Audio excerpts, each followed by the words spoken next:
Praise the lord. પ્રભુ ઈસુના નામમાં આપ સર્વને પ્રેમી સલામ.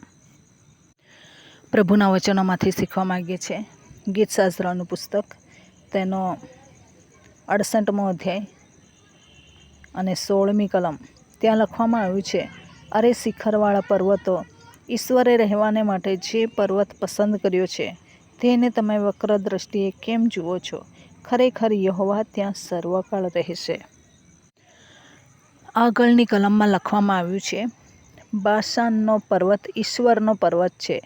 બાશાનનો પર્વત ઘણા શિખરવાળો પર્વત છે અને એ પ્રમાણે ત્યાં જણાવવામાં આવેલું છે.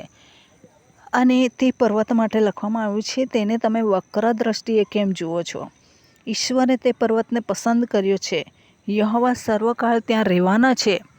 તેથી તમે આડી નજરે જુઓ, ભૂંડી નજરે જુઓ, દુષ્ટ નજરે જુઓ, તમે કોઈ બી નજરથી એ પર્વતને જોઈ લો, પરંતુ એ પર્વતને યહોવાએ પસંદ કર્યો છે અને યહોવા ત્યાં રહેવાનો છે. ઘણી વખત પ્રભુ આપણને પસંદ કરે છે. લોકો આપણને વક્ર દ્રષ્ટિથી જુએ છે, અલગ દ્રષ્ટિથી જુએ છે. આ લોકોને સી વિશ્વાસ છે કે આ લોકો આ પ્રમાણે સેવામાં છે, આ લોકો આ પ્રમાણે છે. એવી રીતના લોકો આપણને વક્ર દ્રષ્ટિએ જુએ છે. પરંતુ આપણે પણ પ્રભુને કંઈક તો ભોગ આપ્યો હશે. આપણે પણ પ્રભુની આગળ કંઈક સેક્રિફાઈસ કર્યો હશે. આપણે બલિદાન ચડાવ્યું હશે, કંઈક સમયનો ભોગ આપ્યો હશે.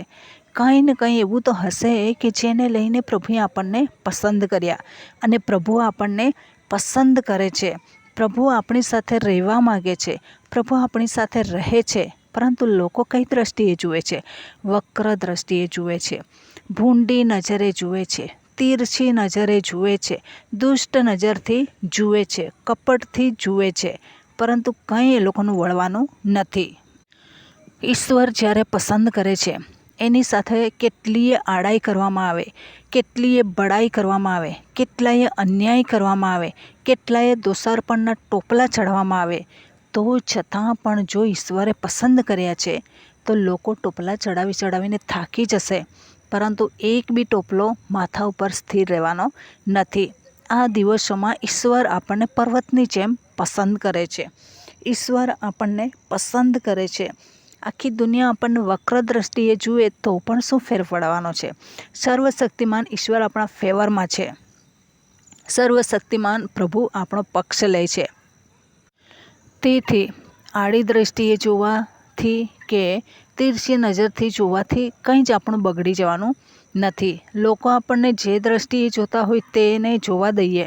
આપણે તેમને સારી દ્રષ્ટિથી જોઈએ, કેમ કે તેઓ જોવાથી આપણને કંઈ બગાડવાનું નથી, આપણું કંઈ ભૂંડું થવાનું નથી. ઈશ્વર તો આપણું સારું ને સારું કરવાના છે.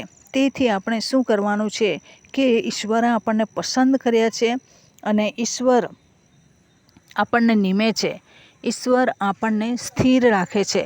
તેથી આપણે નાસીપાસ થયા વગર ઈશ્વરના કામમાં આપણે રચ્યા પચ્યા બની રહીએ.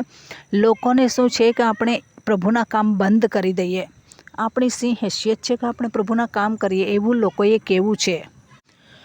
પરંતુ કોઈક હેતુને માટે પ્રભુ આપણને પસંદ કરે છે. લોકો ના પસંદ કરે તો છતાં પણ કંઈ ફેર નહીં પડવાનો. જ્યારે પ્રભુ ઈસુ ખ્રિસ્ત આ દુનિયામાં આવ્યા ત્યારે શાસ્ત્રીઓને ફરોશીઓએ પણ પસંદ નહીં કર્યો. લખવામાં આવ્યું છે કે એ ખૂણાનો મુખ્ય પથ્થર હતો, પરંતુ ઘર બાંધનારોએ એને રતબાતલ કર્યો, નકારી કાઢવામાં આવ્યો. ખરબચડો છે, બંધ બેસતો આવતો નથી, એ પ્રમાણે બહાર કાઢી નાખ્યો. કેમ? એમ લોકોના પાપ ઉઘાડા થતા હતા. જ્યારે તમને અને મને લોકો નથી પસંદ કરતા તો તેનો મતલબ શું છે કે એ લોકોનું પણ કંઈક ઉઘાડું થાય છે. એટલા માટે એ લોકોના પાપ ઉઘાડા થાય છે. એટલા માટે આપણને બહાર કાઢવામાં આવે છે, આપણને નાપસંદ કરવામાં આવે છે. પ્રભુને નાપસંદ કરવામાં આવ્યા તો પછી ખૂણાનો મુખ્ય પથ્થર રહ્યો કે પછી એમ જ બહાર જ રહ્યો? પિતાએ એને ખૂણાનો મુખ્ય પથ્થર ઠરાવ્યો હતો અને લોકોએ નકાર્યો તો છતાં પણ એ ત્યાં જ રહ્યો. અને પ્રભુએ એ જ પથ્થર પર મંડળીનું બાંધકામ કર્યું. લોકો હડસેલી કાઢશે, પરંતુ પિતા ફરીવાર એ પથ્થરને લઈને ત્યાં જ મૂકશે અને એ જ પથ્થર પર બાંધકામ થશે.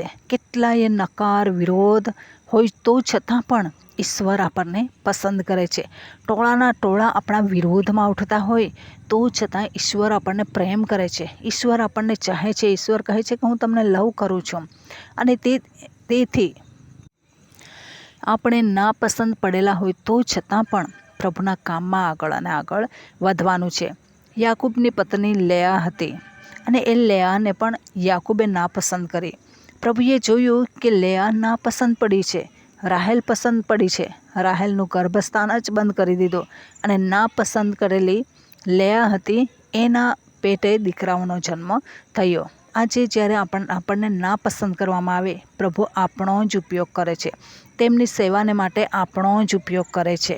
લોકો ભલે નકારી કાઢતા હોય, લોકોની આંખોની દૃષ્ટિમાં આપણે નહીં ગમતા હોઈએ, તો છતાં પણ પ્રભુની આંખોની દૃષ્ટિમાં તો આપણે ગમીએ છીએ. તારાની જેમ એ આપણને જોવા માગે છે. તેથી આપણે લોકોના મંતવ્ય જાણવાને માટે કોશિશ કરવાનું નથી, પરંતુ પ્રભુના મંતવ્ય લઈને આગળ અને આગળ વધવાની જરૂર છે. આ દિવસોમાં પ્રભુ તેમના કાર્યમાં આપણને આગળ વધાવે, તેમના મહિમાને માટે વધુને વધુ ઉપયોગી બનાવે. તો આ વચન પ્રમાણે જીવન જીવવા પ્રભુ આપણને સહાય કરે. વચનનો આશીર્વાદ પ્રભુ આપણને સર્વને પૂરો પાડે. આમેન. પ્રાર્થના કરીએ. પ્રેમાળ પરમેશ્વર પિતા, અમે તમારો આભાર માનીએ છીએ, તમારી સ્તુતિ કરીએ છીએ. તમે રાજાઓના રાજા, પ્રભુઓના પ્રભુ તમે છો. દયાના સાગર તમે છો, કરુણામય ઈશ્વર પિતા તમે છો, માર્ગ સત્ય જીવન તમે છો. તમે અમારી સંતાવાની જગ્યા છો, તમે અમારા કૃપાનિધિ છો, તમે અમારા ભલા પરમેશ્વર પિતાજી છો. તમારી છાયામાં, તમારી કૃપામાં ધરી રાખો. દુનિયા તરફ દ્રષ્ટિ નહીં કરી, અમારી દ્રષ્ટિ હર હંમેશા તમારા વચન ભણી રાખી શકીએ એવી કૃપા માગીએ છીએ. તમે અમારા કૃપાળુ દેવ છો, તમે અમારા સનાતન રાજા છો, ગૌરવાન ઈશ્વર પિતા છો. હર હંમેશા અમારે પડખે રહીને પ્રભુ તમે અમને આગળ અને આગળ વધાવો છો. હર એક અંધકારની શક્તિઓમાંથી બચાવો છો, નિરાશામાંથી બચાવો છો, નાપસંદમાંથી બચાવો છો.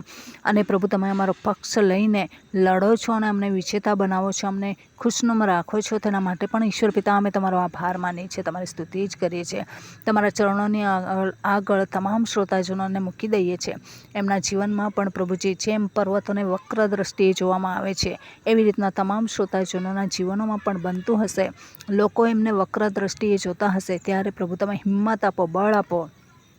જેમ તમે દુનિયામાં રહ્યા એવા સમયે શાસ્ત્રીય ફરોશીઓએ તમારો નકાર કરે તો છતાં પણ તમે ખૂણાના મુખ્ય પથ્થર બનીને જીવ્યા, એ જ રીતના તેઓ પણ જીવતા રહે એવી કૃપા અમે તમારી પાસે માગીએ છીએ. આ દરેક બાબતોને તમારા લોહીની અંદર કવર કરી દેતા આ પ્રાર્થના પ્રભુ ઈશુના મૂલ્યવાન નામની અંદર માગીએ છીએ. Amen. Thank you. Praise the lord. God bless you. Amen.